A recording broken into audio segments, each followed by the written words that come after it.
आज इस वीडियो में मैं आपसे डिस्कस करने वाला हूं कि अगर आप अपना फॉर्म 16 घर बैठे बनाना चाहते हैं तो कैसे बनाएंगे। मैं वीडियो को स्टार्ट करूं इससे पहले एक बहुत ही इंपॉर्टेंट बात। कोई भी पर्सन जो आपका टीडीएस डिडक्ट करता है, भले ही वो एम्प्लॉयर हो या फिर कोई अदर पर्सन हो, उसकी ही रिस्पॉन्सिबिलिटी होती है कि वो आपको फॉर्म 16 दे। बट अगर वो फॉर्म 16 नहीं दे रहा है तो आप घर बैठे भी बना सकते हैं। ठीक है, ये जो फॉर्मेट है इसका यूज करके आप घर बैठे फॉर्म 16 प्रिपेयर कर सकते हैं। तभी प्रिपेयर करना है जब वो पर्सन आपको फॉर्म 16 नहीं दे रहा है जिसने आपका टीडीएस डिडक्ट किया है। ठीक है, या फिर आपको बनाना ही है तो आप ये फॉर्मेट यूज कर सकते हैं। इस वीडियो में मैं आपको बताने वाला हूं असेसमेंट ईयर 2024-25 के लिए अगर आप न्यू टैक्स रिजीम में हैं तो आप फॉर्म 16 कैसे प्रिपेयर कर सकते हैं। अगर आप ओल्ड टैक्स रिजीम के लिए फॉर्म 16 प्रिपेयर करना चाहते हैं तो उसका वीडियो मैंने ऑलरेडी बनाया हुआ है। यहाँ आई बटन पे मैं लिंक कर दूंगा, आप जाके देख लीजिएगा। उस वीडियो में मैंने असेसमेंट ईयर 23-24 बताया है, बट 24-25 के लिए भी सेम रेट्स हैं, तो आप उस वीडियो को फॉलो कर सकते हैं। ठीक है, मैं वापस रिपीट कर देता हूँ, ये न्यू टैक्स रिजीम के लिए है और असेसमेंट ईयर 2024-25 के लिए बना रहा हूँ मैं। ठीक है, तो आइए वीडियो को स्टार्ट करते हैं। तो ये फॉर्मेट है बेसिकली। यहाँ पे आपको क्या करना है, आपको यहाँ पे एम्प्लॉयर का नाम लिखना है, एम्प्लॉयर का एड्रेस आपको यहाँ पे लिखना है। इसके बाद यहाँ पे आपको आपका नाम लिखना है अगर आप एम्प्लॉई हैं। इसके बाद यहाँ पे आपको लिखना है कि आपका डेजिग्नेशन क्या है। इसके बाद आपको यहाँ पे एड्रेस डालना है। फिर आता है पैन ऑफ डिडक्टर, जिसने आपका टीडीएस डिडक्ट किया है उसका पैन नंबर क्या है, उसका टैन नंबर क्या है, और यहाँ पे आएगा आपका पैन नंबर। ठीक है, मतलब जिसका फॉर्म 16 बन रहा है उसका पैन नंबर। पीरियड यहाँ पे ऑलरेडी लिखा हुआ है तो यहाँ पे कुछ चेंजेस करने की जरूरत नहीं है आपको। इसके बाद स्क्रॉल करके नीचे आएंगे तो यहाँ पे बेसिकली आपको क्वार्टर वाइज बाइफर्केशन देना पड़ता है। अब ये डिटेल कहाँ मिलेंगे मैं आपको बताता हूँ थोड़ी देर में। स्क्रॉल डाउन करके नीचे आएंगे तो यहाँ पे आपको मंथली बाइफर्केशन देना पड़ता है। ठीक है, बीएसआर कोड, फिर यहाँ पे डेट देना पड़ता है, चालान नंबर देना पड़ता है। ठीक है, तो ये सारे डिटेल्स भी आपको फिल करने पड़ते हैं। अभी सवाल ये आता है कि ये जो मंथली डिटेल है और ये जो क्वार्टरली डिटेल है ये हमें मिलता कहाँ से है। तो ये देखते हैं कि इसको हम कहाँ से निकाल सकते हैं। उसके लिए आपको इनकम टैक्स की पोर्टल पे आना है। ठीक है, लॉगिन कर लेना है इनकम टैक्स के पोर्टल पे। लॉगिन करने के बाद ई फाइल सेक्शन में इनकम टैक्स रिटर्न, और यहाँ पे आपको व्यू फॉर्म 26 दिख जाएगा, इस पर क्लिक करना है। जैसे ही क्लिक करेंगे यहाँ पे कंफर्म करना है।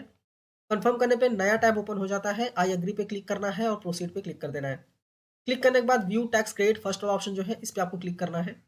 जैसे ही क्लिक करेंगे यहाँ पे असेसमेंट या चूज कर लेना है आपको, और यहाँ पे व्यू एज HTML करना है। ठीक है, और उसके बाद आपको व्यू एंड डाउनलोड पे क्लिक करना है।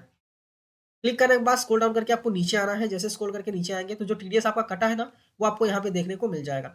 तो टैन नंबर यहाँ पे कॉपी कर लेना है। ठीक है, टैन नंबर कॉपी करके वापस स्क्रॉल करके ऊपर जाना है, और यहाँ पे व्यू वेरीफाई टैक्स क्रेडिट पे क्लिक करेंगे तो यहाँ पे थर्ड नंबर पे आपको दिखेगा प्रोविजनल टीडीएस सर्टिफिकेट, इस पे आपको क्लिक कर देना है।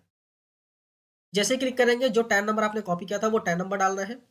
यहाँ पे फाइनेंशियल चूज करना है। मैं यहाँ पे 22-23 चूज कर रहा हूँ। 23-24 इसलिए चूज नहीं कर रहा हूँ क्योंकि 23-24 का फाइनेंशियल ईयर अभी तक खत्म नहीं हुआ है। जब तक वो खत्म नहीं होता है ना तब तक आप प्रोविजनल नहीं देख सकते। ठीक है, तो यहाँ पे 22-23 में सिलेक्ट कर रहा हूँ जैसे कि मैं आपको बता सकूँ कि डिटेल्स कहाँ से मिलेंगे आपको। ठीक है, तो 22-23 सिलेक्ट कर लिया मैंने यहाँ पे।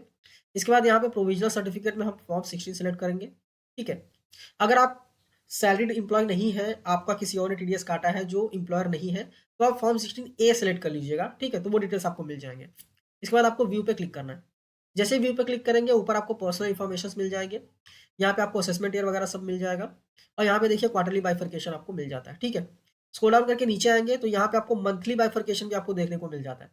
तो ये मंथली बाइफर्केशन और क्वार्टरली बाइफर्केशन आप यहाँ से निकाल सकते हैं और सीधा एक्सेल में कॉपी पेस्ट कर सकते हैं। ठीक है, ये सारी चीज़ें फिल करने के बाद यहाँ पे आपको डालना है आई, आपका नाम, फिर यहाँ पे आपको फादर का नाम डालना है, कैपेसिटी ऑफ में सेल्फ डालना है, यहाँ पे आपका अमाउंट लिखना है आपको। ठीक है, लिखने के बाद यहाँ पे अगर आप देखेंगे तो पार्ट ए खत्म हो गया। मतलब पार्ट ए उनके लिए होता है जिनका सैलरी नहीं है। ठीक है, अदर देन सैलरी है तो पार्ट ए ही आपको लगता है। आप पार्ट ए बनाइए, प्रिंट आउट निकाल लीजिए, आपका काम खत्म हो गया। बट अगर आप सैलरीड पर्सन है तो आपको नीचे वाला फॉर्म भी फिल करना होता है जिसको बोलते हैं पार्ट बी। अब यहाँ पे सारी चीज़ें मैंने यहाँ पे ऑटो सेट कर दिया है। जैसे आप अमाउंट यहाँ पे डालेंगे टैक्स ऑटोमेटिकली कैलकुलेट करके आ जाता है। ठीक है, तो यहाँ पे एग्जांपल लेते हैं, आपकी जो सैलरी है आपने सैलरी डाल दिया, यहाँ पे एग्जांपल लेते हैं 15 लाख की सैलरी है। ठीक है, इसके बाद कोई डिडक्शंस वगैरह तो न्यू टैक्स रिजीम में मिलते नहीं है आपको। यहाँ पे स्टैंडर्ड डिडक्शन मिल जाता है जो कि ऑटोमेटिकली कैलकुलेट हो जाएगा। उसके बाद स्क्रॉल करके नीचे आएंगे तो यहाँ पे 80 CCD 2 का डिडक्शन आपको मिलता है। ठीक है, तो वो डिडक्शन अगर आपके पास है तो आप डालिए, नहीं है तो जीरो कर सकते हैं। एग्जाम्पल लेते हैं, अगर डिडक्शन है तो आप यहाँ पे जैसे ही डालेंगे ये देखिए ऑटोमेटिकली यहाँ से लेस हो जाता है। ठीक है, और अगर नहीं डालेंगे तो ये ज़ीरो का ज़ीरो ही रहेगा, ठीक है। इसके बाद जैसे यहाँ पे आएगा और यहाँ पे आपको अमाउंट जो है टैक्स का कैलकुलेट करके दे देगा। जो भी टीडीएस वगैरह आपका कटा है वो टीडीएस का अमाउंट आप यहाँ पे डाल सकते हैं, ठीक है। एग्जाम्पल लेते हैं, क्योंकि जब एम्प्लॉयर अगर डिडक्ट करता है तो प्रॉपरली जितना टैक्स आ रहा होता है पूरा ही डिडक्ट करता है। तो अगर आप यहाँ पे 145,600 डाल देंगे, अगर टीडीएस कटा हुआ है इतना तो, ठीक है, तो यहाँ पे ज़ीरो हो जाएगा। अगर नहीं कटा हुआ है या फिर कम कटा हुआ है तो जितना कटा है उतना अमाउंट आपको डालना पड़ेगा, बाकी टैक्स पेबल आपको यहाँ पे देखिएगा, ठीक है। इसके बाद सेम चीज़ें यहाँ पे भी करनी है, आपका नाम डालना है, फादर नेम डालना है, कैपेसिटी में सेल्फ डालना है। इसके बाद आपको यहाँ पे basically place, date, full name, designation, और यहाँ पे बेसिकली सील लगेगी एम्प्लॉयर की, ठीक है। अगर एम्प्लॉयर की सील लगेगी तो ही बेसिकली ये वैलिड माना जाएगा। तो यहाँ पे एम्प्लॉयर की सील आपको लगाना बहुत ज़रूरी है अगर आप वैलिड इसको करार करना चाहते हैं तो, ठीक है। तो आई होप आपको क्लियरली समझ में आ गया होगा कि फॉर्म 16 का फॉर्मेट कैसे है, कैसे फिल करना है, ये भी मुझे लगता है आपको प्रॉपर्ली समझ में आ गया होगा, ठीक है। तो ये वीडियो अच्छी लगी है तो इस वीडियो को लाइक कीजिए, अपने दोस्तों के साथ भी शेयर कीजिए। ये वीडियो मैंने न्यू टैक्सिज्म के लिए बनाया था, अगर आप ओल्ड टैक्सिज्म में जाना चाहते हैं तो जैसा कि मैंने बताया आई बटन पे वीडियो लिंक कर दूंगा मैं, आप जाके देख सकते हैं। और ओल्ड टैक्स रिजीम का भी फॉर्म 16 आप प्रॉपरली खुद से प्रिपेयर कर सकते हैं। बस वहाँ पे मैंने असेसमेंट ईयर 2023-24 बताया है, आपको असेसमेंट ईयर और डेट चेंज करना होगा, 24-25 करना होगा।